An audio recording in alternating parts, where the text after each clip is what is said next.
All right, happy spring, everybody. I'm going to start us off here. Thanks, everybody, for coming. This is a really great turnout. So, and thanks to Cindy for helping with getting the word out. Thanks, Cindy.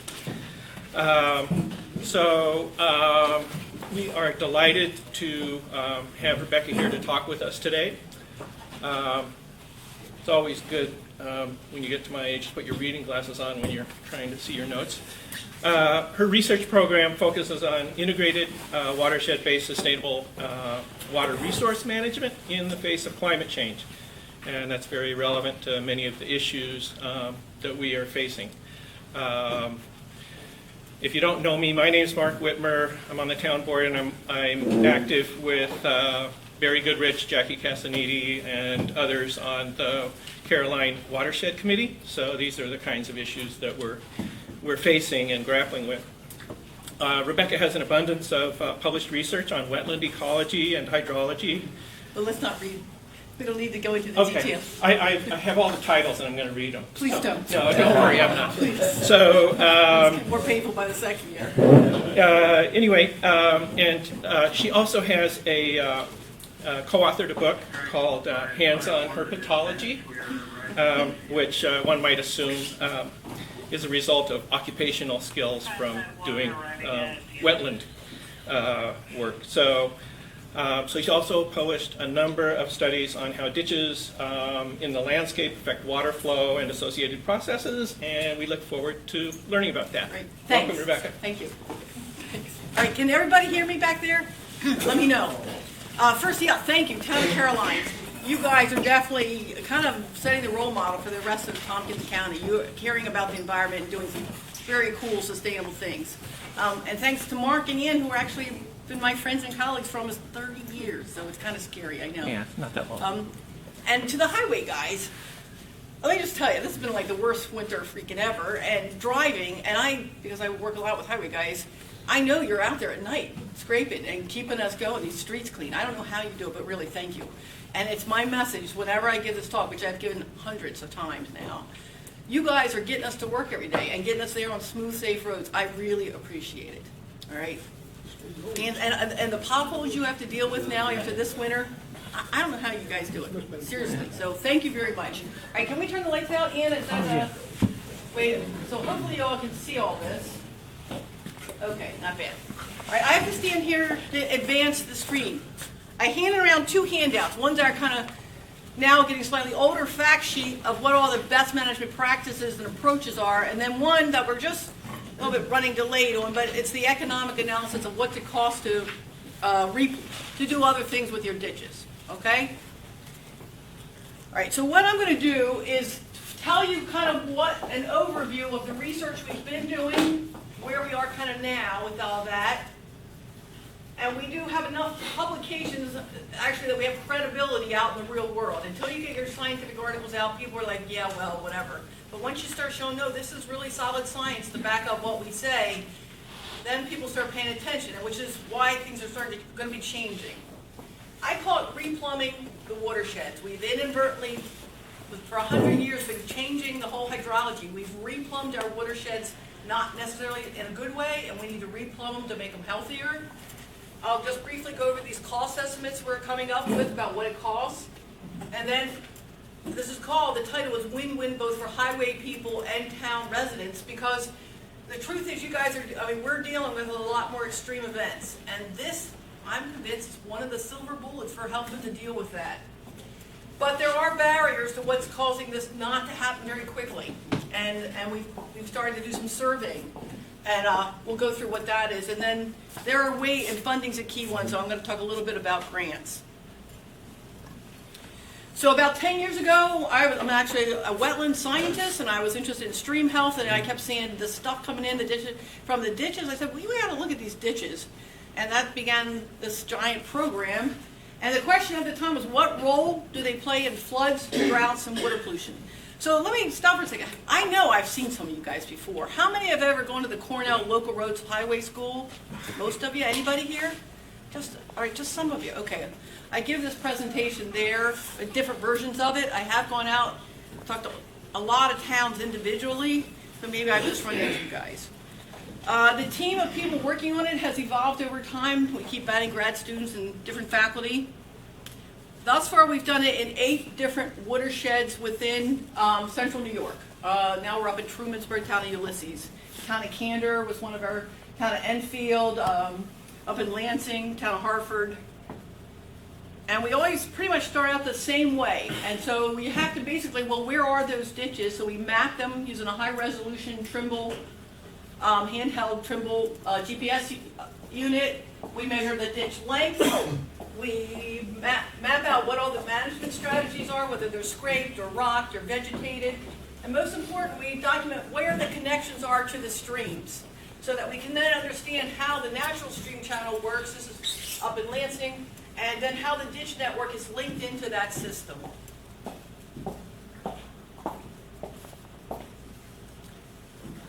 We monitor, and it depends on what the different research questions are, but usually we're monitoring what's the total water flow during a storm event, how much water is moving through the ditch.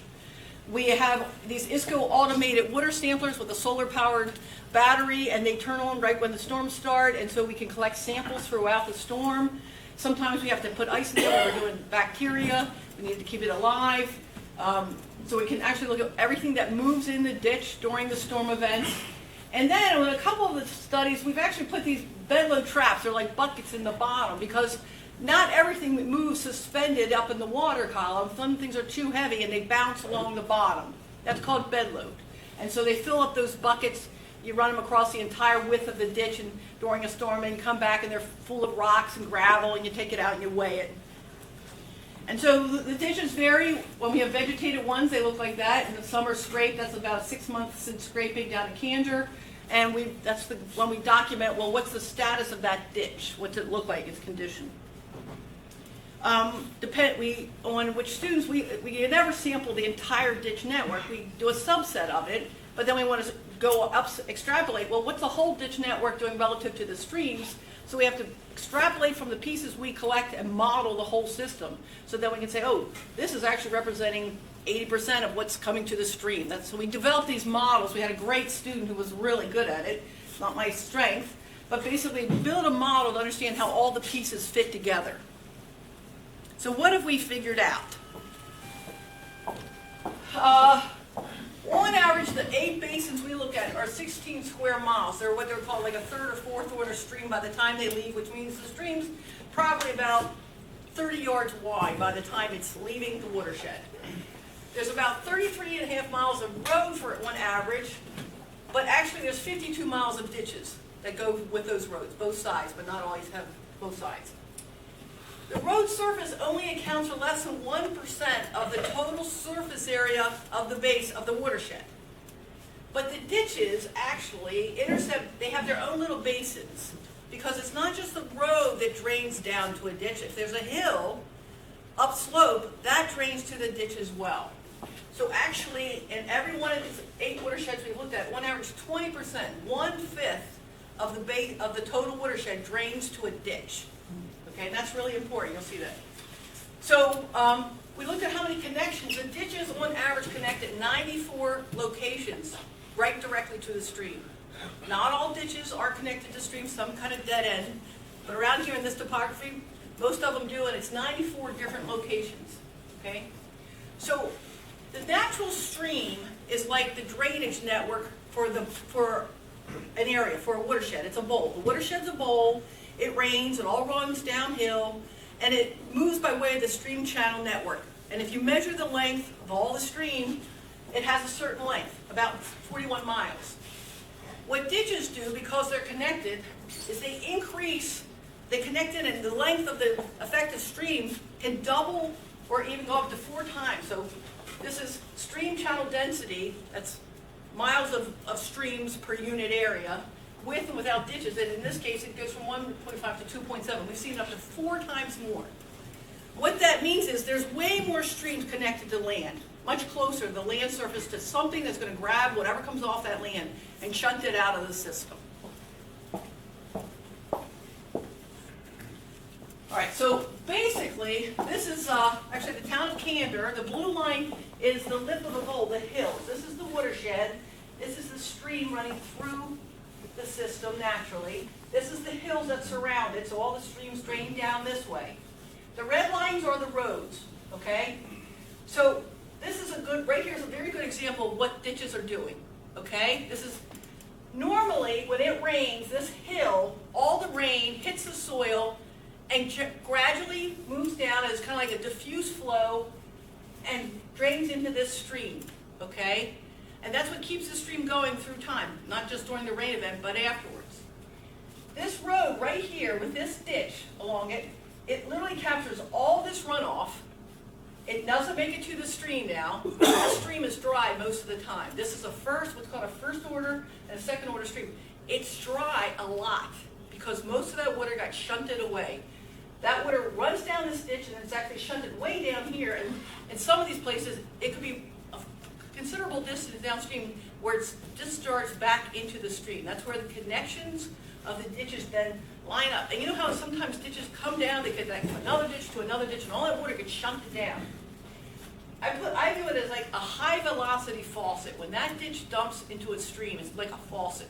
There are on average 94 of these located through this system, okay? And every one of these basins represents about 1/5 of all these hills get their water shunted out of the system as a high velocity faucet dumping to the stream. Okay, that's what ditches are effectively doing in all the places we've looked. I have a question. Yeah.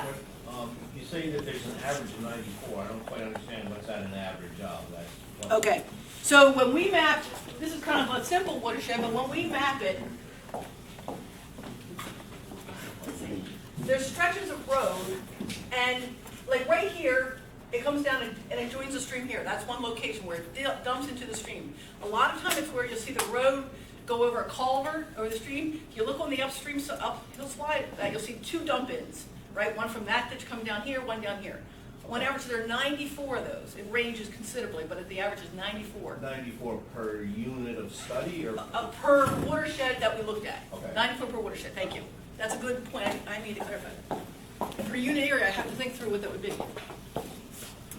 All right, so here's some of the examples of the data we've summarized that we've come up with. In the Doolittle Creek watershed, which is in the town of Candor, monitoring it over 10 different storms, the ditches captured an average of 1/2 of the rainfall coming into each of their basins. 1/2 of the rain got shunted into the ditch, and as soon as it hits the ditch, it moves fast. That means it moved within minutes down to the stream and out of the system.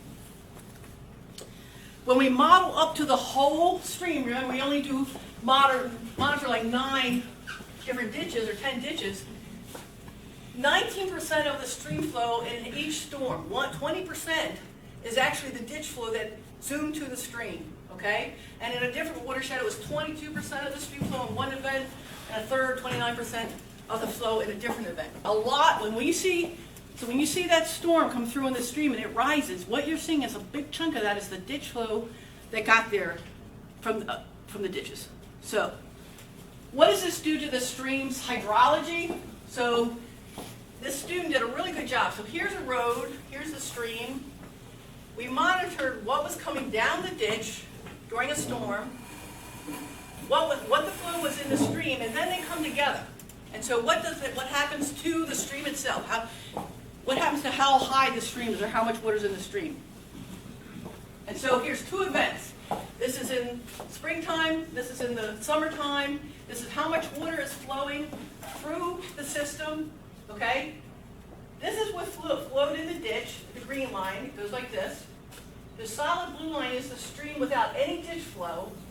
And right after they come together, the stream is much higher.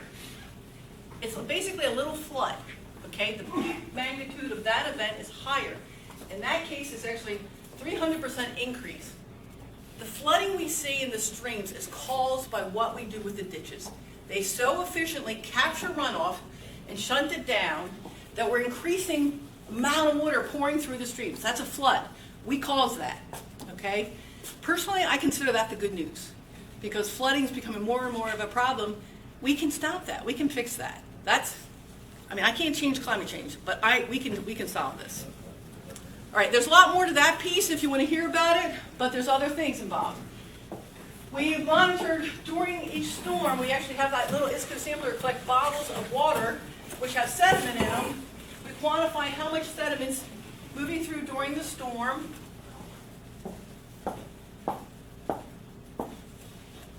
And not surprisingly, the more vegetation on the bottom of the ditch, which means 0% exposure, but the more it's clear, when we're looking at dirt bottom ditches, there's more sediment moving in the water. I mean, it's like a no-brainer. Oh, okay, there's no vegetation there, the dirt's moving. It's huge. They're basically milkshakes. So when we upscale, the total ditch network in Candor was moving, what's a kilogram? It's about 3,000 pounds of sediment per storm day. That's 1/3, 37% of the sediment in Doolittle Creek. So when you see your creek looking really muddy, an awful lot of that's coming from scrape ditches. Not all. I mean, there's a lot of, so it's two things. The ditches are both a conduit, so if there's a farm field that's laying there exposed, and believe me, that's a big problem, the sediment moves right to the ditch, and the ditch carries it out. So they're the conduit, but they're also a source.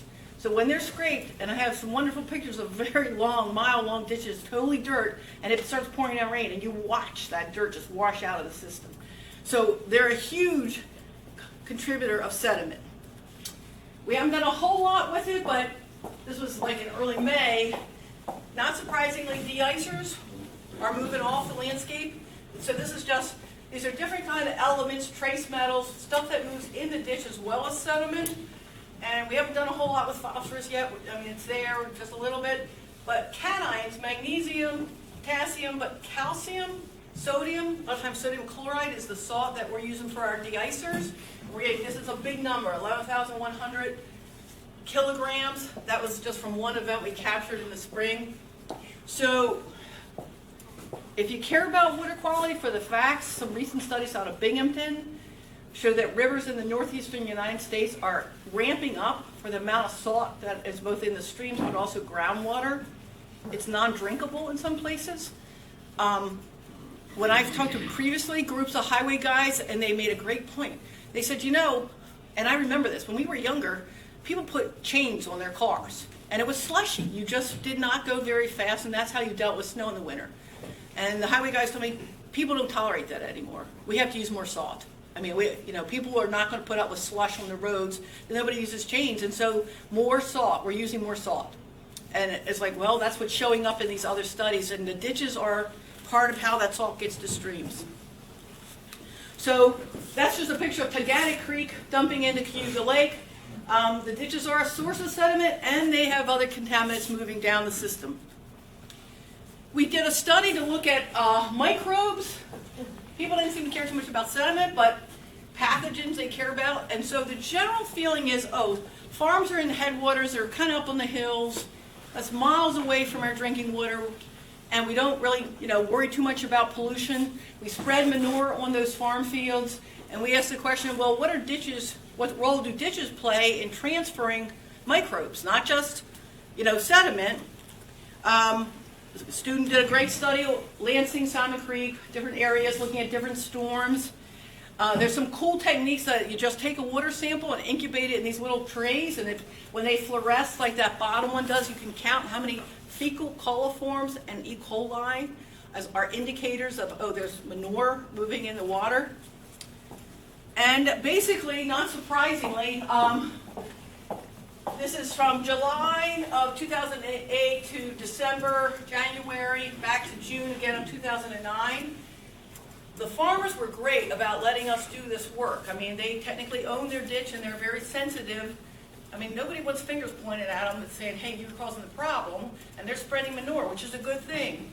But after they spread manure one day for 2 hours, we got these E. coli spikes in the ditches, really high, 25,000 counts per 100 ml. So the red line is the an EPA standard. And it wasn't just, and these are just storm events, because the ditches dry out between each storm. And what you want is over the course of the summer, and this was a dry summer, it didn't rain right here, this is no rain, we're still getting E. coli moving in the ditch months later. Into the winter, drops almost to baseline, and then they spread manure again, and the system resets. Now, we did some studies on how fast it moves. Within hours, as soon as it hits that ditch, you know how fast they move. It's great. You guys do a great job getting the stuff out of here. But it goes straight to the stream, and the streams go straight to Cayuga Lake. So basically, within hours, living bacteria and pathogens go straight to them. So when we talk about beach closures and the Great Lakes, yeah, John? What type of spray were those farmers doing with the injection? Nope, this was just on the surface. Again, I love dairy farm. I mean, we're just trying to find ways to have our cake and eat it too without polluting things. They only spread once. We're working on a farm now where the guys, this is how they get rid of the manure, and they spread multiple times. I mean, once a week, twice a week, that's how they get rid of manure. So this is once. Okay, this bed load issue is actually the part that excites me the most. We haven't gotten much funding. There are large quantities, this is just one storm event, of rocks bouncing along the bottom. Now, this was actually the June 2006, the big Susquehanna flood event. This is a yard deep. This is all the bed load that moved. This is our sampling site. That's the ditch. Dump right there. In most cases, this is forming a delta in the stream. Okay, so where that discharge site, where that ditch intersects the stream, this big pile of gravel and rocks forms. Now, that's really key. This is why I got into this. This is where you're affecting the stream.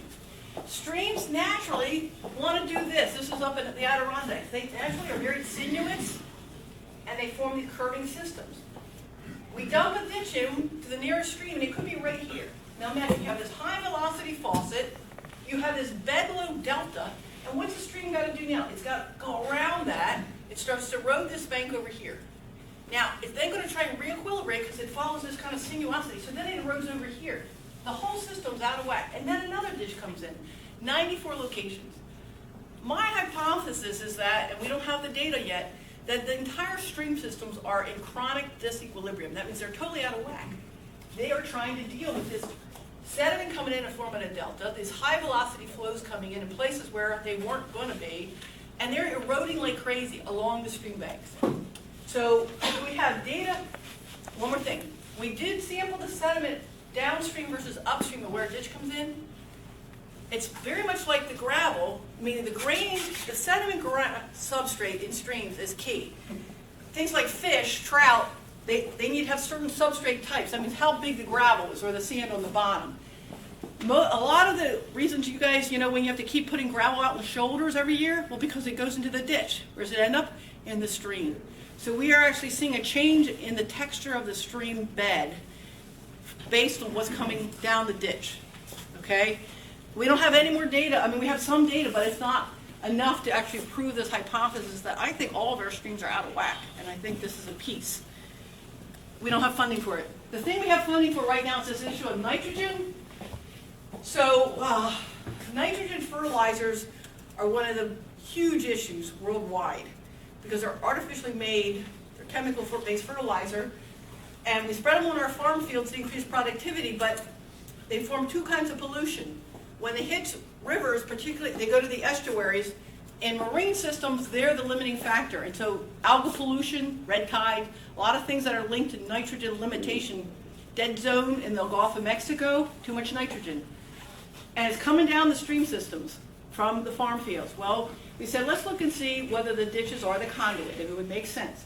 But also, nitrogen goes through another phase that I didn't touch it until now because I don't do gas stuff, and I wasn't ready to tackle it, but nitrogen can be denitrified into gases, the gas form. So about a third of our atmosphere is N2 gas, benign. We breathe it. And you can take nitrate fertilizer and it gets denitrified into N2 gas. If it doesn't do it completely, it forms N2O. That's a greenhouse gas. It's way more powerful than carbon dioxide. And we said, okay, let's start looking at ditches and how much nitrate moves through them from a farm field, and can they actually be a filter? So we're kind of excited because it could be. First we documented, yes, all the nitrate, not surprisingly, the ditches are it. The ditches are where everything moves, and the nitrate moves through the ditches. We have phenomenal quantities of nitrate moving through the ditches. Right now we're measuring nitrous oxide coming off. That's not a good thing. That's more greenhouse gases. But we think we can if we manage the ditch bottoms differently in this summer, we're starting these studies, are these things called wood chip bioreactors they're using in ag fields out west that cause it to go to N2 all the way out of this. We might be able to put these wood chip blankets in the bottom and actually use them as a filtering system. Actually turn the ditches into a whole strategy to start getting rid of greenhouse gases. We're just starting that, but it's real exciting. I mean, all the nitrate, most of what's happening is moving through ditches. All right, so in summary, that's the research. That's a quick overview of about 10 years, a lot of grad students, and what do we know? We're real convinced that they're intercepting, capturing, and shunting a lot of the water during storms to the streams. That's contributing to flooding in the headwater, first, second, third order streams. We haven't looked, it makes sense that it's Lake Susquehanna flooding could be affected, but we haven't really documented that. It may, not sure about that. We definitely see that it's causing the headwater streams to dry out. Probably lowering the water table so our wells run dry sooner in the summer. The water didn't go underground, we got it out of there. We have definitely proven it's a rapid conduit and a source of sediments. Other things, pathogens, de-icers, nutrients are moving through it. And we have some data to say it's contributing to in-stream erosion and ecosystem health problems. So that's what we can say with pretty good evidence. All right, so what do we do about it? So we've developed a fact sheet that you've got. It needs to be updated.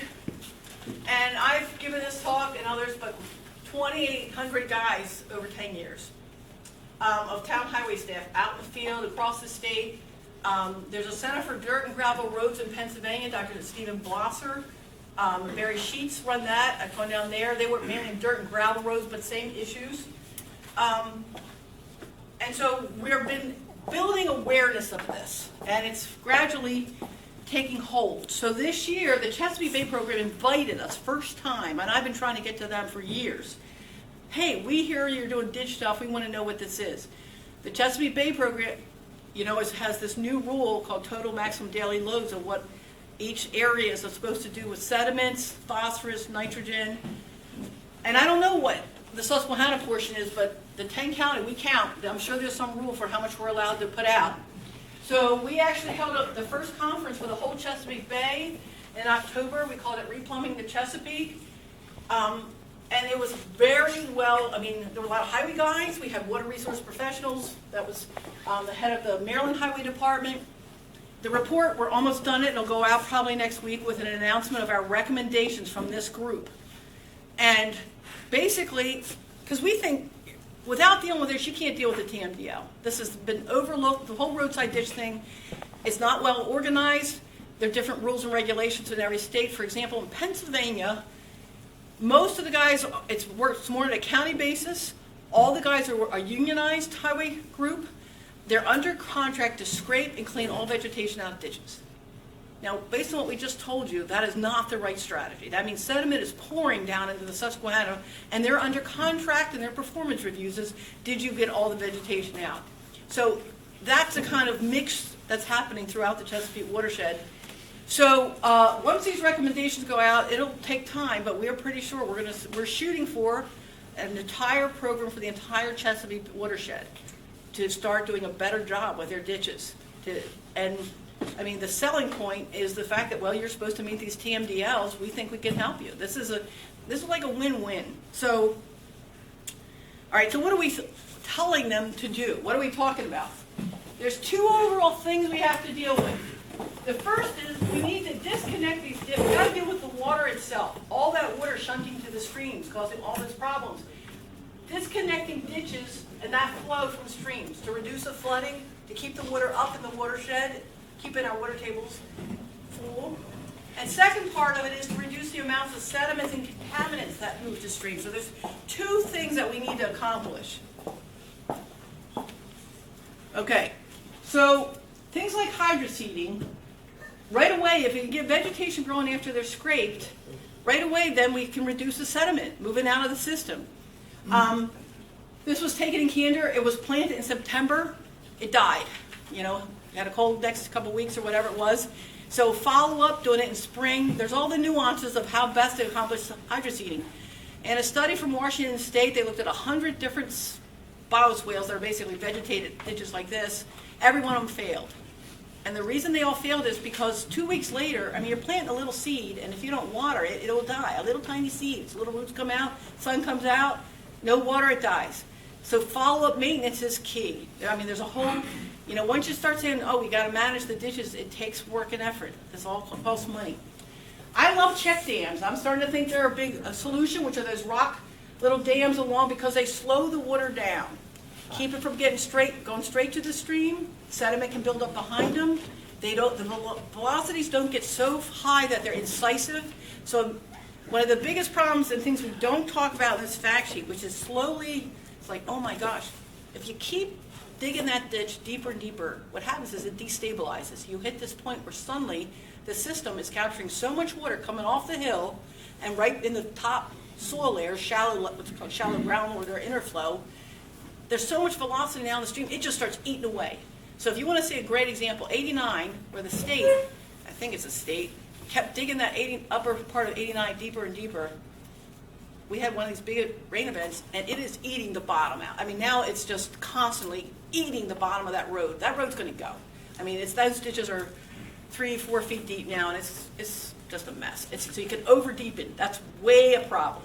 You don't need to be super deep. So we don't stress that enough. Okay, there are bioswales. So there are all different versions of these bioswales where there's actually dirt on top of a pipe. The pipe has holes in it so that the water drains out into the surrounding dirt and goes back underground where it's supposed to be. And the dirt above helps filter out contaminants. They're not cheap. There's not a lot as much proven about the technology, which ends up being one of the reasons people aren't all doing them. I put this in. This whole issue of that we right now, our practice is when it rains, get rid of the water as fast as we can. That's what we do. So this is the house. They're putting in the pipe from the gutters from the house. This is the roadside ditch. Here's the road. And so right now, even I think there are ordinances in some towns where you are required to connect the gutters up to the roadside ditch network. The farmers definitely are plumbing the farms when they put in tile drains. That's a whole nother issue. The tile drains go to the roadside ditches. So some guys have talked to, highway guys have told me, we were doing great until those guys put the tile drains in the farm field. Now it's flooding downstream. And where were the ones supposed to deal with it? The roads are flooding. We didn't put the tile drains in. It's a problem. It's a big plumbing thing. Just think of it as plumbing. And we just added another 2 miles of pipe upstream to grab rainfall and move it down. Of course it's going to flood. All right, infiltration basins are a good strategy. It would take a lot of them, but basically put the ditch flow into an infiltration basin. It doesn't flood the stream. It has time to go back underground and recharge our groundwater system, which the summers are running dry. And so that's a good solution. Constructed wetlands are really good. Now, these are all engineered systems. I mean, they need maintenance. They're not natural. But constructed wetlands reduce the flooding, but they also filter out a lot of contaminants. So they have a lot of multiple benefits. These guys in Pennsylvania are really good. They've done, the title of their talk for the conference was 2,900 projects and counting of successful projects at dealing with dirt and gravel coming off of roads.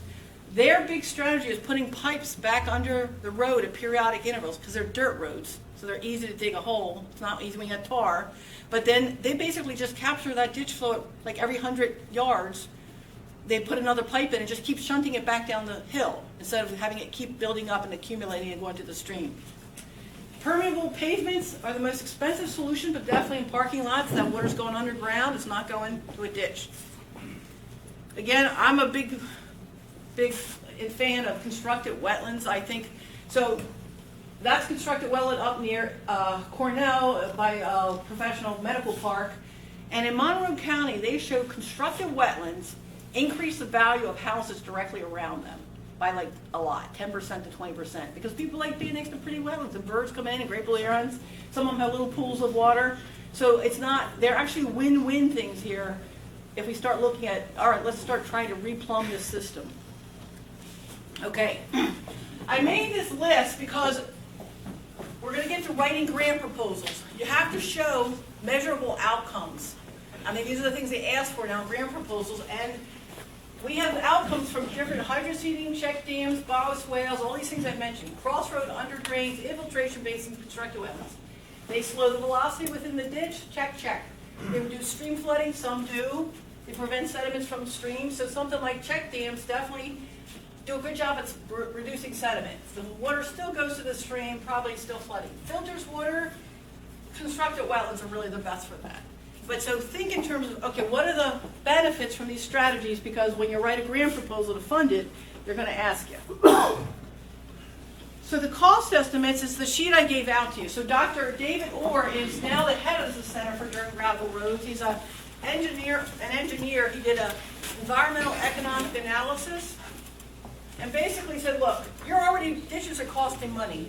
And apparently you spend a lot of time with ditches. So cost per foot to maintain a ditch as they are is about $2 a foot. This is 2 years ago. If you just put seed in, it's going to cost you about 10 cents more per foot. And then for each additional activity, if you put a check dam in, it averages out to $5 per foot, and so forth. Putting pipes like bioswales is like $23 a foot. So it costs money to replumb these 50 miles, whatever we said it was for a watershed. It costs money, okay, but it's doable. Okay. To put this in the context of why we need to really, I mean, especially for the residents of the town, the deal is that the northeastern United States, we have 20% more rainfall now than we did 100 years ago. We have more water. That circle's bigger. 20% more than we did 100 years ago. You guys are dealing with more rainfall than whoever was highway guys, 100 years ago when we started having cars. This is predicted to increase. So this is results of modeling over the next 100 years in winter and summer, and the blue is 20% increase, and we're well smack down in the 10 to 20% increase. Rainfall, more rainfall, and it's further south. Yeah, but we're getting it. Not so much in the summertime. We're actually, if you want to get in the whole conversation about climate change, we're in this very uncertain area. South of us, it's drying up. I mean, you want to look at California? We don't want that, trust me. So, but we're in this area there. Wintertime, we'll get more rain. Summertime, it might get drier. How do you manage for that? Is it wetter? Is it drier? Summer droughts we're going to have, but then we're going to have these rainfalls. It's a tough. But to me, as long as we have water, we'll be fine. Actually, this recent study just from the National Climate Assessment, so we are in the area that we have, the way the rainfall comes is more intense rainfall events, which you probably are very aware of this, but it's downpours. We actually have way more downpours, 74% increase in heavy precipitation than we did since 1950. More intense rainfall events. So I don't know if you guys paid attention, but this was August in Long Island. They got 13 inches of rainfall in 12 hours. So my whole thing is, one, you guys have to deal with extreme events. That means it translates to more water coming off the landscape and more floods. And this is a strategy, dealing with replumbing our watersheds. I take it further. That event put out 29 million gallons of rainfall per square mile in one day. That's enough actually to take about 500,000 people around the world and bring them up to standards of drinking, of having enough water just to be barely getting by. I mean, that's a phenomenal amount of water. So California would kill for that much water. And we throw it away as fast as we can. You can drink rainwater, and we get rid of it as fast as we can. My argument is the Northeast and New York, we have the fresh water. And as things keep drying in other places, it's going to be, well, wait a minute, they're throwing away their fresh water. And we do, and we get rid of it as fast as we can. The ditches are the key. And it's like, wow, if we replumb these watersheds, our water tables will be higher. We have water we actually have more water than we did 100 years ago. It's an economic opportunity. Guys, win-win, save this rain. I teach a class, I have 60 students, a bunch of them from California, and believe me, they'll take this rainfall. So think of it that way. One, you got to deal with the floods. We do have hotter, drier summers. Farmers' water tables dry in their wells. We'll probably have to irrigate sometimes in the summer. But also, that's a lot of fresh water that we are wasting. And I just think, gosh, we've got it. Okay. So what's the status? Why aren't we doing a better job? This past year we did a survey of all the highway superintendents across New York State. I don't know, anybody recognize that they got a survey from Cornell? So we had a pretty good response rate. We actually had 41% response from 932 towns that we surveyed. It was interesting, and the reason I did is like, all right, we work in these 8 watersheds, but is this really representative of what's going on? I mean, is this really the real issue that we're seeing here? And also, I need lobby power. I need to be able to lobby Albany to say, we need money. We need resources. This is not going to happen by itself. That means you need data. So we did this survey. Ditch maintenance for some towns is 40% of their effort. And I don't know what it is for you guys, but it was shocking to me that ditches are huge in the town effort workload. And it's usually just a few ditches that take most of the time. Half of the guys that responded said the most common method was cleaning and scraping the ditches. That's the standard practice. It's been that way for 100 years. And just under half say, and then 51 do not hydroseed. So that means all those miles of ditches are basically half of them are being scraped and not hydroseeded. It's like, okay, yeah, we're basically capturing the snapshot we're taking is what's true across all of New York State. And I have photos across New York State. I know it's true. We're scraping ditches and letting them sit, and the sediment's racing down to the streams. That's the facts. And they scrape about once every 4 years. It means 1/4 of all these ditches just got scraped. They didn't vegetate by themselves or whatever. And half responded that maintaining vegetative soil cover was important, but the other half said it wasn't. And it was a great survey. We have 300 of responses. Well, why? I can't deal with that. We don't have time to deal with that. And it's true. The main challenge, no, you guys don't have enough manpower, you don't have time, and you don't have money. I mean, money is what buys you equipment, buys you hydroseeders or supplies. So I went to one of the highway guys meetings in Auburn in February, like 2 years ago. I thought some of you guys were there, and I was so impressed. They're sitting there. They didn't have enough money to keep the operator going who was doing the calling during the snowstorms to organize. So they had to stop paying that person, but they were working by cell phones and walkie-talkies to make sure they were out doing the job. And meanwhile, they didn't have enough money for the salt, and so brine water from wells, that's cheap. We can use that, and sand, and you think, oh my God. I'm arguing this is the key to dealing with climate change, to dealing with improving our water so we can drink it. The Chesapeake Bay program's put billions. And you guys are living on the edge trying to, just kills me. So you don't have the resources, that's the facts. And you don't have, and nobody knows what you do. Nobody knew dishes were important. This is so important. And the other biggie is this issue with landowners, because at least here, most landowners own for towns to the middle of the road. And so when you guys are out there, they don't like you doing stuff. Like I'm saying, oh, you can't have those deep V-shaped ditches. They just channelize, they incise. You need to make them more trappers, flat on the bottom, get grass in there. That means you might have to take a little bit more land away from that town owner. And highway guys, I'm not doing that. This guy in the town, one elects the highway superintendent. You're not going to get everybody ticked off because you're taking more of their lawn. But that's what we need. So we need landowners involved. That means education to landowners. And I put this little quote in that, so we got great data. I mean, we're putting together the report. We're going to send letters to Albany. This is key. With the increase of the amount of rainfall per storm in recent years, it's hard to manage the amount of water entering the ditches, which contributes to larger ditches. This is the issue. So we got a lot of great data about what the issues are that you're facing, and hopefully we can help to, between the Chesapeake Bay program and this survey, we can start to get you some resources. So a study done in the Hudson Valley looked at what this all falls under green infrastructure. Why aren't people doing it? And they did this nice little kind of survey, but it was insightful. Costs were one of the barriers. Lack of technical knowledge. So that showed up in our survey as well. Well, how do you put in a bioswale? What the heck is it? What are the parameters? And then resistance from local government. And I put this up because you guys asked me to come here, your town government, but actually green infrastructure, it was reported from the survey, is undervalued by local governments. And so the whole review process, it's a hurdle. So then you're not encouraged to try and replumb and putting green infrastructure and infiltration basins. And that all those things add up. And that's just a more detailed survey. But what's interesting is New York State has a stormwater design manual with a lot of these green practices and the details in it. And they asked different groups, how many of you actually have read it? with no being red and green being yes. And it was disappointing. Like the planning board, only 26% read it. I was on the planning board for 10 years. Elected municipal officials, none of them had ever read it. So even available information about what to do, it's not even being used. So there's not like we need education and awareness, and we have to start taking advantage of the resources that are there, and then build and say, here's what's missing. One of the take-home messages from our Chesapeake conference was, yeah, there's this patchwork of different strategies out there, but there's no way for us to know how to apply them to our circumstance. There's no guidance. It's just this morass. We don't know what, so then you end up not doing them. And so we're working on a decision tool to help pick which tool to use. Oh, you need a bioswale. No, that won't work. It's too steep. You really should put a check dam in. Okay.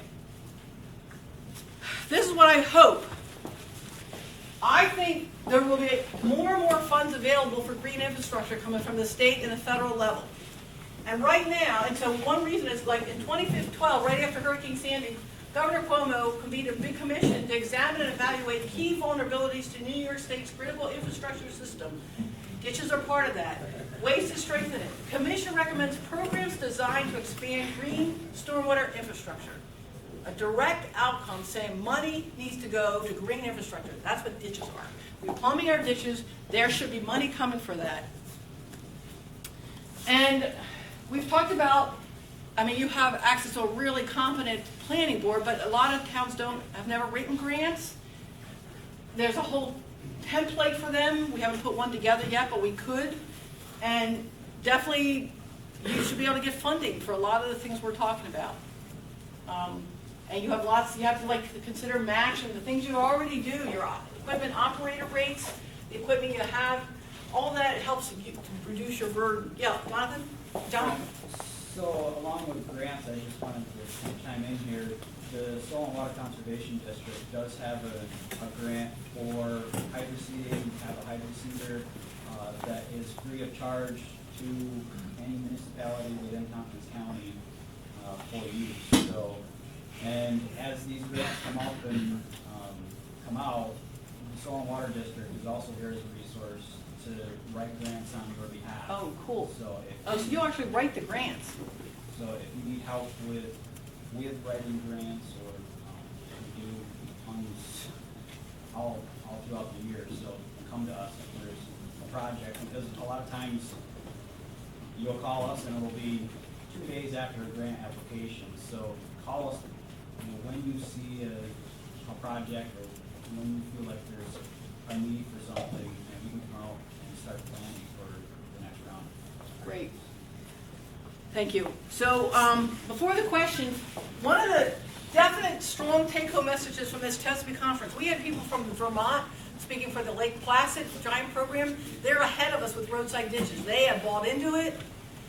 We had David Wicks, who worked in Greene County, I think, for Soil and Water. He was amazing. He's not with us anymore. He's with the Lake George Commission, but he did a number of great projects. And they all said the same thing. One, you got to inventory the ditches, take photos, know where they lead and how they connect to streams, get photos, and use those. Once you have that inventory, you can use that as the basis for the grants. You go, oh, here's a key area. Like this ditch, it goes on for another 1.5 miles up the road. You go, okay, that's what we're going to target. We have the photos of it.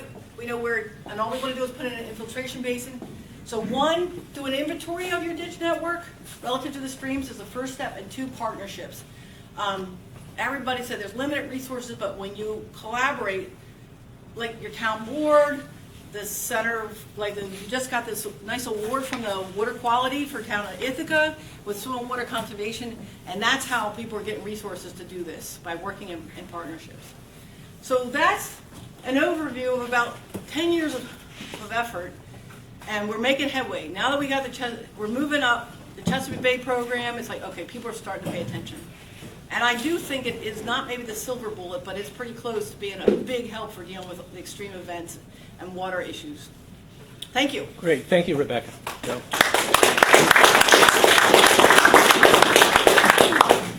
I'm open. I'm going to turn the lights on so I can see them.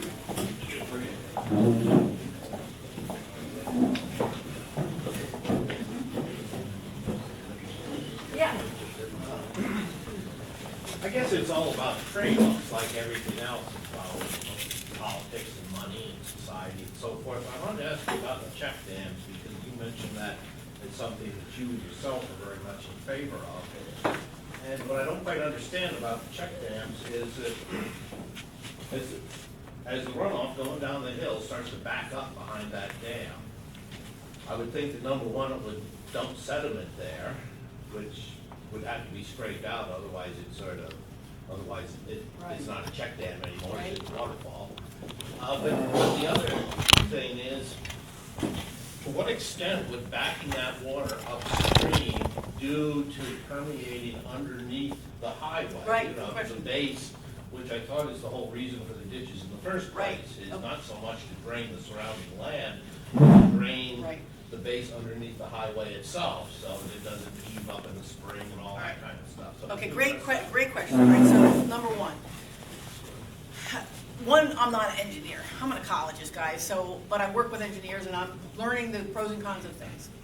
In certain steep landscapes where that water's, it's the velocity coming down, that's incising the soil, so it just eating the bottom of the ditch, the velocity. The check dams slow it down, and that's to me the key. And they're porous. Water still goes through, but it backs it up enough that it slows it down. So in theory, it doesn't flood the road. And then you have to look at how much water's coming. Is there a big hill? And maybe you can't even slow it for a little while. It'll back up. So you have to look at the whole system and how much water and how much rainfall is moving to. Yes, they do capture sediment, and that's a good thing because you don't want it in the stream. The truth is, natural process, nature deals with a lot of it, with plants growing with sediment. When streams flood and sediment comes up on the floodplain, that's the nutrient source, and it has a natural process. This is all engineered. This is all humans replumbing the system, and then that means you got to maintain them. They're like anything else. Yes, you'll have to scrape behind those check dams. Constructed wetlands are not natural. They need to be maintained. Even that sediment may have, if you think about it, the ditches are right by the road. So I work in ditches, we dig holes. Oh, I cut my heel on a piece of glass. Oh, there's a tin can down there. They're the trash dumps. All the stuff ends up there. Lead ends up in the soils.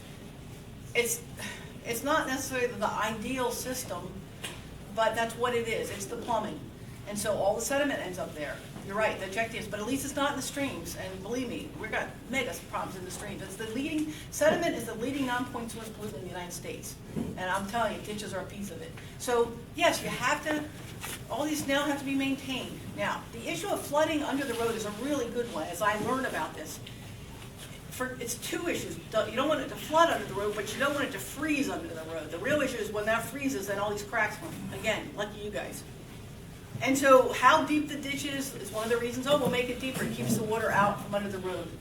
I don't know, it may not be the right solution where it's allowed that the sediment gets real saturated. We have very thin, shallow soils.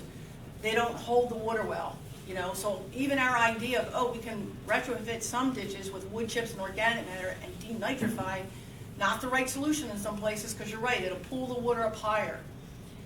Each ditch, you're going to have to work with the circumstances there. That's the one I showed is a real nice setting where there's not a lot of contributing area. It's really pretty much just the road runoff, but it slows the velocities down. It ends up on 89, it was contributing to that high velocity down there. So each one has to be tailored to the situation. And what's the right combination for that area? Okay, thank you. Mm-hmm. So, just as a broad sequence, an overview type of thing. Right. What I understood you to say is that no connection between the ditches and the streams, and that every ditch system would lead to multiple infiltration basins. And It's a lot of and infiltration basins. it may be assisted by some rock dams in the ditch to control flow. Right. Is that basically what you just told us? In an ideal world, we'd put underdrain pipes under that road. That one I showed you, that good Right. example, if there were underdrain pipes every 100 feet, you wouldn't have water going to the stream. It would go back down the hill where it's supposed to. That stream would not be drying out. Okay. And that would be the best solution, is just to let the water get back down where it was flowing. And So if then you wouldn't need the infiltration basin. correct. So it's going to end up having to be a combination of strategies. I don't actually think we can actually improve 100%. If we could even improve 15% of the system, I think that's pretty good. So I'm going for every little bit helps, and up till now, we have totally ignored this piece of the puzzle. And we've been doing it for 100 years, and I see this as giant ship that's been going that way for a long time, and now I gotta get it to go that way, and it's gonna take an awful lot to change the momentum and get it going that way. But it's too much of a win-win not to start thinking about how to change it. I mean, we're causing the flooding, contributing to it. We're causing water pollution. We're throwing away good fresh water. Our streams are drying out, and the water tables are probably drying, lowering, and so people's wells run dry. It's like, we're doing all this. We can replumb that. That's not a big. Man, we can take down 10-story buildings like that. We can do this in a heartbeat. It's just if you guys have resources, you know. So yeah, and infiltration basins. As we start to look at how many it would take, the number's scary, because then you have to buy land. Somebody has to be willing to sell their land. Who's going to maintain those? And each one has a fence around it because, you know, so it's like, infiltration basins aren't quite the solution either. But pieces of the puzzle, it's a piece. Any other thoughts?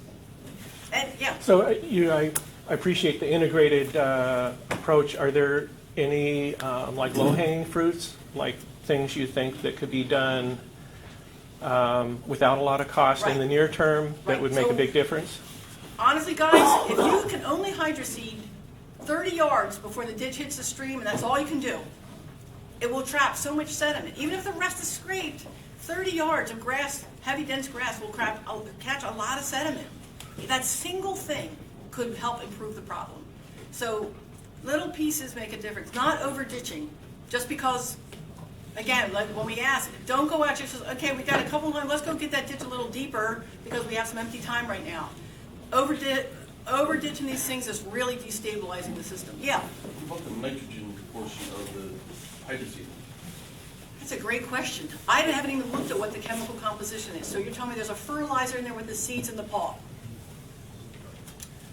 First time anybody's mentioned that to me. Given this whole nitrogen problem, I don't know anything about that. I'll look into it. Thank you very much. New piece for me. So, yeah.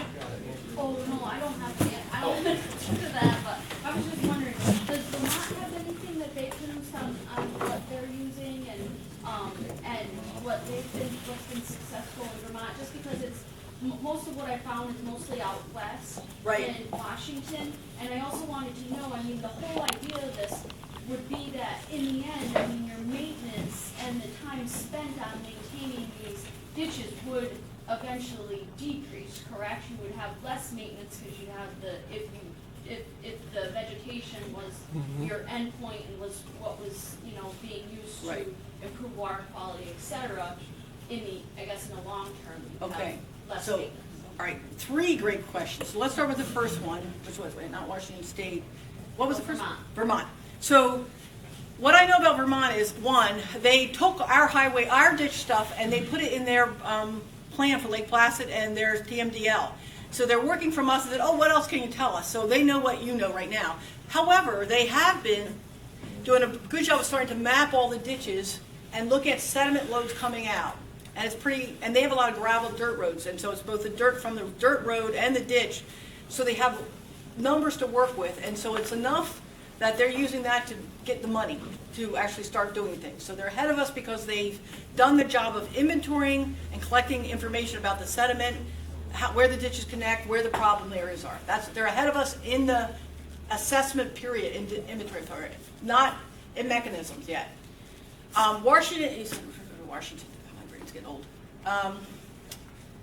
Well, the last question was, so ideally, let's say we were really good and we're able to get everything into these nice, wide, flat, shallow ditches, and we got grass growing on them. And in theory, we've reduced sediment, we've reduced water flow, but they have to be maintained. Now, there are communities where people love their ditches, and you'll see people put flowers and kind of will help with the maintenance. But the truth is, you're going to have to mow. And then there's a piece of equipment and time. What we've been arguing is, town highway guys, you're there viewed right now only as the highway guys. And we need to change that view. To me, you are our watershed stewards. You're our water plumbers. That's the reality. You have a much broader role that has not been given credibility. You're going to need more help. I mean, we need you to do a better job with the water, not just the roads. You're the guys. You're the hands-on guys controlling this situation. You're going to need more resources. So I think it's gonna be a shift, if an ideal world, it's gonna be a shift in how highway guys are working. They'll need more help because they're gonna be taking on this bigger burden of all this water management. And it means more resources, but society cares about those things. We care about clean water.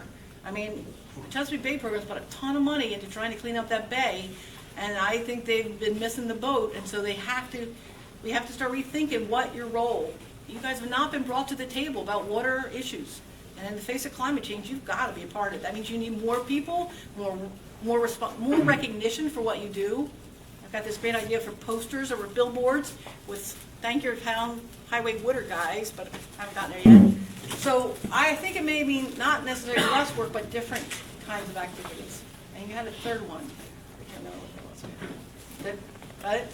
Yeah, that's it. I just want to throw out there that we did have some copies of the stormwater design manual. I have them in my office, and there's no cost. I mean, I don't think that the manual makes it very blatant what would be useful for ditch BMPs, but Okay. there are some, at least if you want to see what the practices are, what they look like, you know, you can take a look through it. But I mean, the design manual is more applicable to new development. Okay, and I think that was the point being made at this Chesapeake Yeah, conference, it's that, not- yeah, yeah. there's these things there, but we don't see how they apply to Yeah. us, and that's what we have to work, so over the next year, we don't have funding yet, but we'll Yeah. start working at how do we take that and say, no, this is what you do to make that relevant to you. Yeah, it's not very clear. All right, thanks. Yeah, I would agree with that 20 years ago that the highway departments control the water and everything else, but let's be realistic. The farmer controls the water nowadays. It's the farmer. Right. You touched on the farmer a little Right. bit, but let's face it. The farmers now have more cattle. Federal regulation says they've got to dump their manure. What do? They come in and they put under drain in. Okay, a ditch that ran normal for 20 years now all of a sudden can no longer take the water. You I talk love it. about a faucet. yeah, That's a faucet. I agree, and I've got But yet- data to show that. But we don't touch the farmers. Right. Why? It's not the taxpayers, but we take the burden Right. for it. Right. I've seen it. We're gonna be Ulysses. Big farms have moved in there now. Lansing's had it for years. Now all of a sudden there's 2 big farms in Ulysses and a bunch of county roads now up there are getting all this underdrain. It's No great. townships control it. The county don't control it. Someone's got to start saying no. You are dead right. But nobody paid attention before to ditches, so then they didn't care if tile drains went. Nobody knew how critical that was. That's why it's taken me this long. Guys, you got to stop replumbing the systems, and you're causing the problems because they didn't get it. Nobody. We grow up. The best argument is I grew up next to a ditch. It's just part of the land. Nobody thinks about it until you say, start watching where that. I have thousands of pictures of ditches. So it's this education to start paying attention, guys. We cannot keep doing that tile drain thing. That's totally tiling those farms. It's a huge problem. It's got to go back on the farm to a basin on the farm, and that's what. But I'm it's pushing for homeowners there. too. Yeah, I was just gonna I mean, it's You a could lot. take 100 homeowners, They're not but one one farmer will take care of that 100 I homeowners. have to make guys. I've nitrate seen it in a compost, mile of field. road where they'll put 600-800 drains in Yeah. 1 mile of road. So I don't agree with the farmer or the homeowners. But just so you farmer. know- But it relies on the towns to be out there to. These townships have got to start Right. putting some But just zoning in remember on this too, them. though. So you're looking at the farms, but when we had in Candor, it was 75% forested. When one road goes along and there's a big hill slope of forest, all that water is shunted down to the stream. It's dry below it. That literally, in a forested landscape that we would say, oh, it's so pristine, it's so pretty, this is a natural landscape. Oh no, those roads replumb that entire system. The streams are out of whack, even though the forest, it's like, oh, the road ditches, even in a forested landscape, are capturing the water. So the farms are egregious, I agree, and so we're working on that. I mean, trust me, I'm We're working on taking out this. whole woods. Right. I would just come across one today, and they took it out 2 years ago, and it's still piled there up in Ulysses, and I'm I know around right where that is. And I'm like, this is, and umpteen thousand, we go up there every year and fix driveways. Why? Because all the water now from that field comes in through the drain I tiles, know right where you're talking about. comes down our ditch line, and there's, nobody's, and the taxpayers pay for it every year. Well, And they I'm say, working why on do it. you keep coming back? Why do you keep coming back? Well, we don't want to make the ditch any deeper. I appreciate it. Look, I love hearing this. I mean, We don't wanna we're on the make same it any page. Yes. Talk about funding and everything, that first map that you put up, Yeah, where we're doing the work, you mean? Well, right, that showed exactly what happened when you put a road in. I mean, Yeah. that's something that we could deal with at this time. Redirect water to the original stream bed I know. before, so that doesn't seem like it's gonna cost anything. Well, if it's Why a don't we tar start there? road, I mean, ideally, if it's a tar road, I mean, look, you guys are more engineers than I am, trust me, but that's a long, let's say it's 3 miles long, and it's tar, that means the ideal thing would be dig trenches through the tar, put in a pipe, recover it. I mean, I don't know, that costs money, that's why we had the pricing thing figured out. It's not cheap, but I mean, yes, it can be done, it's doable. It depends on who's right below I mean, what's happening, if there's lots of houses, they don't want that water pouring down, you I mean, know. it seems you can define the original stream bed. Yes. And if we've dried that up Yes, by putting a road there, why don't we just put it back? I agree. It can be done. That's, to me, yeah, we can do this. This is not rocket science. We can do this. Yes. What's your scientific solution to solving a field problem that needs drainage tile? Right. So, Don't farm. that's the question, all right? So Essex County, Anita Deming's one of the people up there, they are tiling like crazy. It increases productivity. Crop yield's important. The question is, there's some places that are really wet, probably aren't the best places to be growing crops, but we totally replumb them so we can. But if you're looking at the bigger picture, you might say, you know what, we have money to spend, and in the whole landscape of farms, that one farm's causing most of the problems because of the tile drains and all that water, and you say, okay, let's reallocate the funding. We'll just buy that one chunk of land because it's the worst case scenario. So someplace, I mean, again, we've been doing this, when I started, people were laughing at me, ditches? You gotta be kidding, you know, what the? Now it's like, oh wow, as we get the data, it's like, oh, this is key. The tile drains, we're just starting to show, guys, they link in.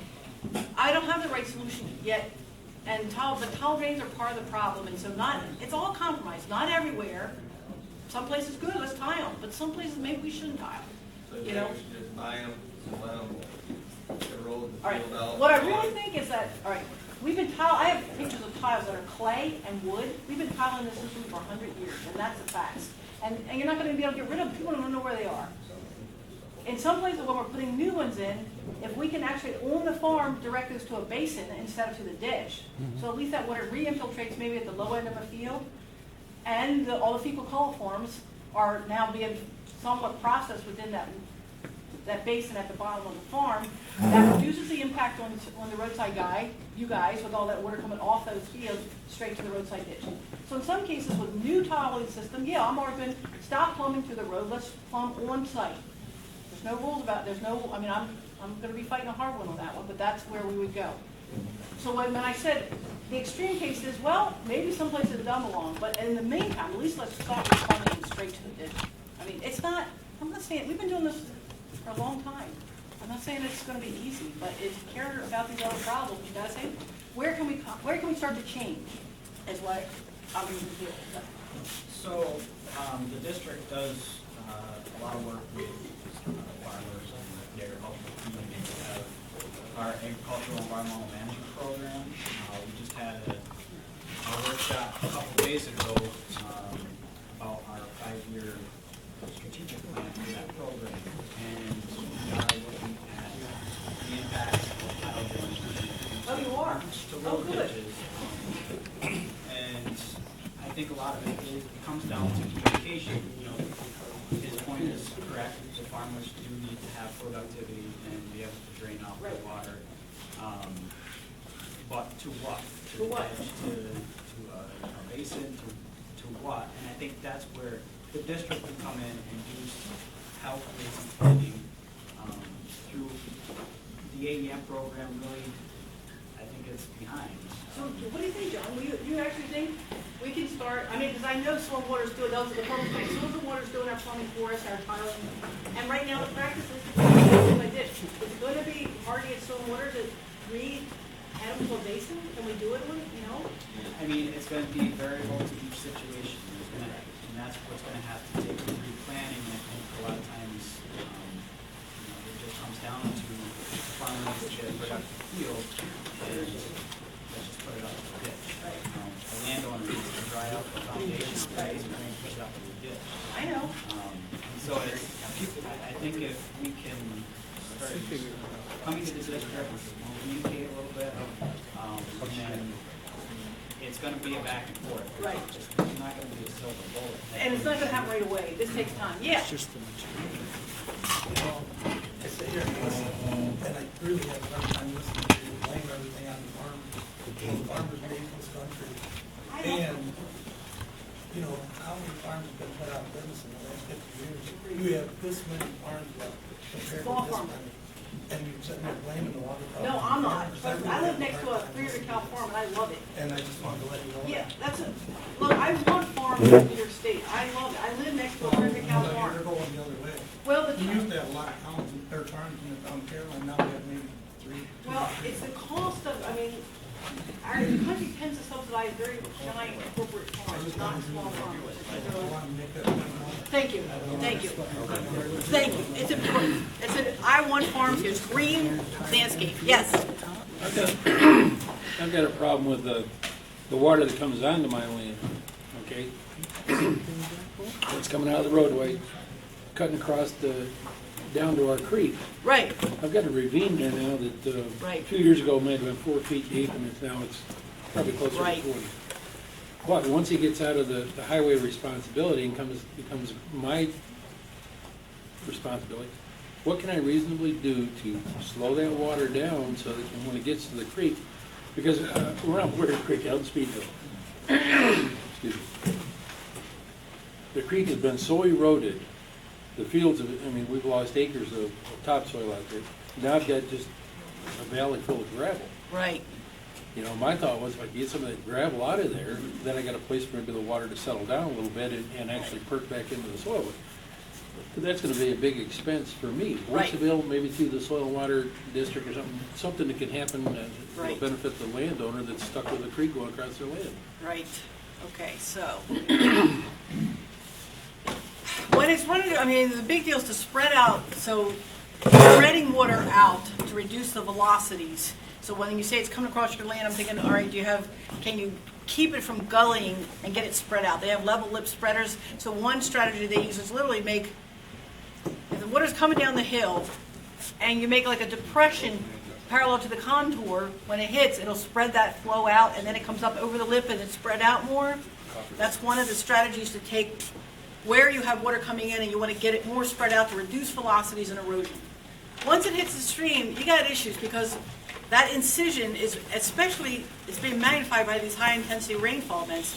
The shape of that thing is being driven by all the water. Those big events begin to drive the incision. So how do you restore a stream? So there's some nice work happening down in near Annapolis where they're putting kind of like not check dams, but basically taking the streams and putting in wood cross pieces to do the same thing. Slow the water down, let it build up behind, and they're using logs embedded in the stream. There's some nice online videos. I don't do this work, but it's the same concept of trying to reconfigure the stream to get it away from that deep V shape. It costs money, but there are stream restoration groups like you guys do that kind of stuff. So you could say, okay, this is a small stream. We need to start getting it out of that deep, incisive kind of flow, and that's how they're handling that. I don't do it. I don't know how frequently you put those cross pieces. They literally dig a bar, they lock it in, something like locust that takes a long time to decompose, 80 years, and they'll put almost a system of boards just to kind of change the dynamics of the stream as it moves down. It takes work and money, but it's doable. Right now, we've got a lot of debris in the stream that has come down from another section of the stream where they cleaned it out a couple years ago, and just made a real jet down through there. Right. So now all that junk that's in the stream is going out and eating more of the field out. That's what I need to deal with, Right. but So- not sure who to get a hold of. So the reality is, what I'm showing you is that the whole system is interconnected plumbing, and it's all out of whack, because of what we've done for 100 years without thinking about, oh, gee, it's all connected. And you're describing a piece where, oh, you're now working with the stream itself where it's gotten out of whack from all these pieces. I don't have all the solutions. Honest to God, I'm just doing what I can with these little pieces that I'm showing this needs to be looked at. Probably working with some stream restorationists would be a good idea. But people are working on it. There's strategies. I just don't do those. Yes? Do you have any idea of what information is available in terms of better engineered roads, maybe so fewer ditches are necessary, they don't have to be as deep? So, I mean, so that relates to this issue at the Chesapeake Conference. There's these things all over the place, but how do they address your question? I have not looked at, let me see where all the different information is. What's the current status? It's not organized. It's one of our goals that they'll fund us to, get a team to start organizing all that information so you can go and say, let me look it up. Right now, I usually refer people to the New York State Stormwater Management Manual, but as it was mentioned, it's not that easy to see how it applies. So again, I'm not an engineer or a road guy. You probably all know where this stuff is better than I do right now. But you don't know of anything in terms of being done for engineering the roads differently, so they don't need as many ditches? Well, I mean, there's some very expensive, a lot of work being done on permeable pavements. It's amazing. I mean, really amazing what they're doing with water infiltration through the pavement itself. But I'm not on top of it. Yes? I'd like to follow up on Milton's question, because I was gonna ask you something very similar to that, except I was gonna address it more to the highway superintendent than to you. There's this, the primary reason for the ditches in the first place is to protect the highways. The economics were such, the trade-offs were such, I mean, you can build a higher road, you can spend more money on base, or you can go ditch the water away. It sounds like those economics are going to be changing a little bit, the trade-offs are different. So to follow up on Milton's point, and it's as much an engineering question as it is a financial question. And I wonder if it would be practical. Obviously, we can't go, go change all the roads at once and raise them up 5 feet. I think of what the railroads do.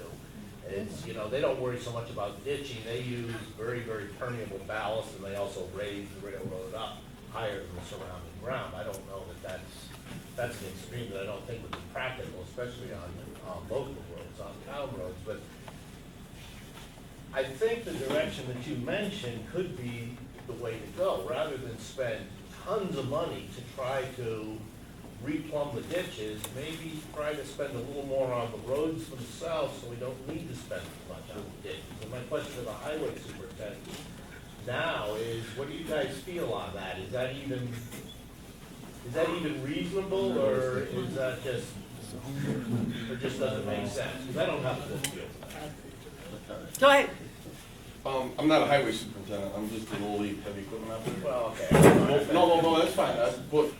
What people have to understand about the road system in Hopkins County is that there were many hurdles. Years and years ago, when we were given the 2 shots, Eisenhower and FDR, given 2 big shots for infrastructure and road building. What happened from our farmers who built phenomenal roads, I mean, from the stones in the middle of the road, when it was a 1-lane road, everything was great. I mean, you can go out on Old 76 out towards Speedsville, and we've done it. You can jackhammer the center of the road and dig with a round-pointed shovel on the white line. Cool. Because the way the roads were built and maintained back in the day is now causing part of this problem. In the farmers' fields, when the stones were brought into the center of the road, it was a 1-lane road, you had the permeability. When we decided to make the roads wider, the money wasn't, they used the money to paint them black. They didn't use the money for the subgrades and all that below it. So what you have is a structure that is beautiful in the center and horrible on the outside.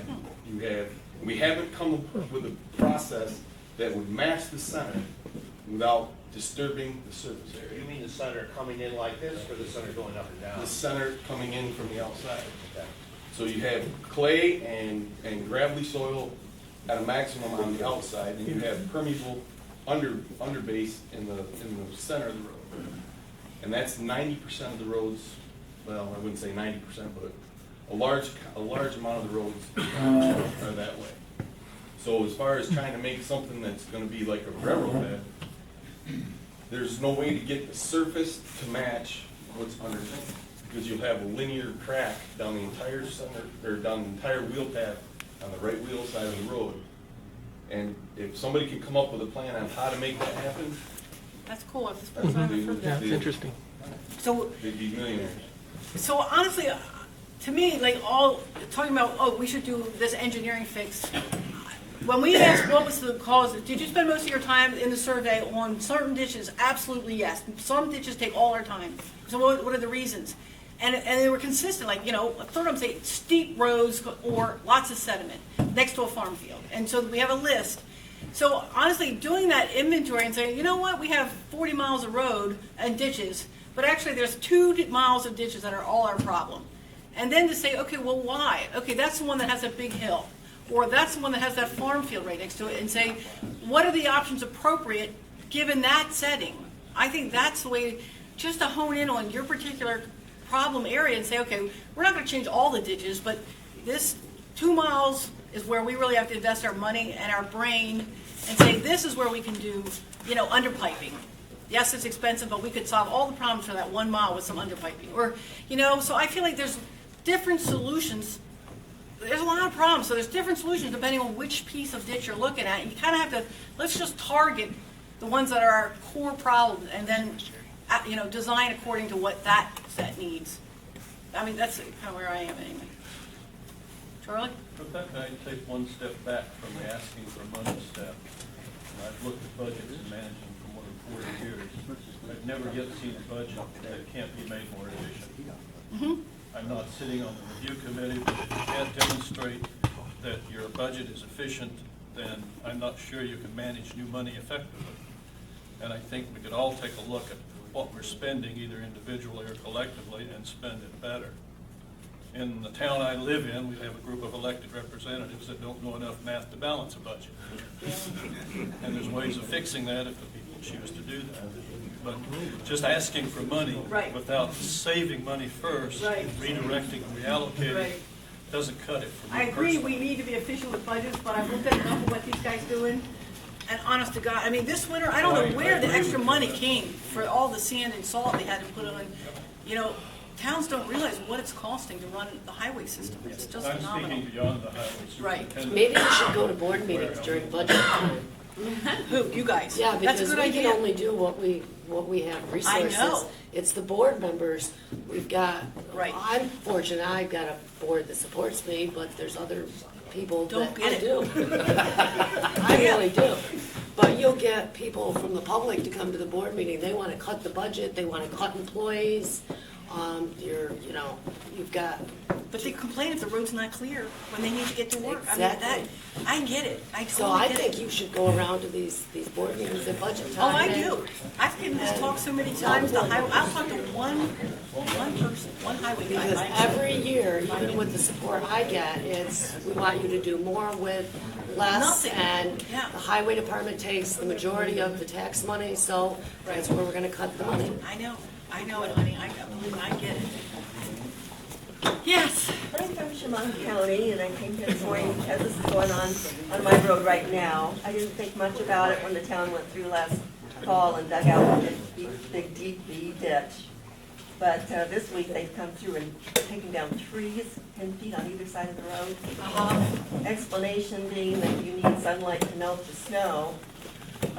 There's no leaves on the trees in this winter, and there's hardly any sun, so I don't get that. But we do have terrible drifting. They will not put up storm fences.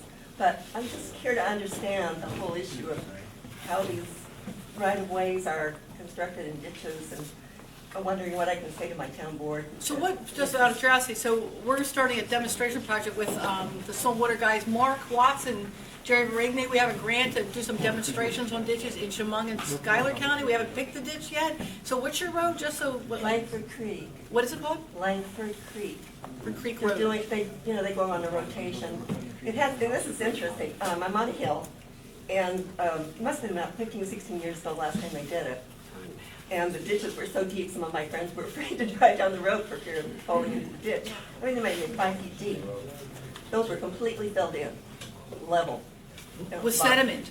They had filled in with, over 15 years, they had filled in that much? Down at the bottom of the hill's filled in, yeah. Wow, that's really extreme.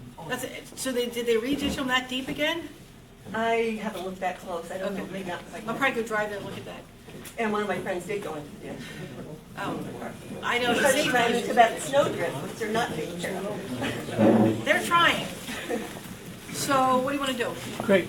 Thank you all very much. Thank you, Rebecca, very And much. I love what you guys do.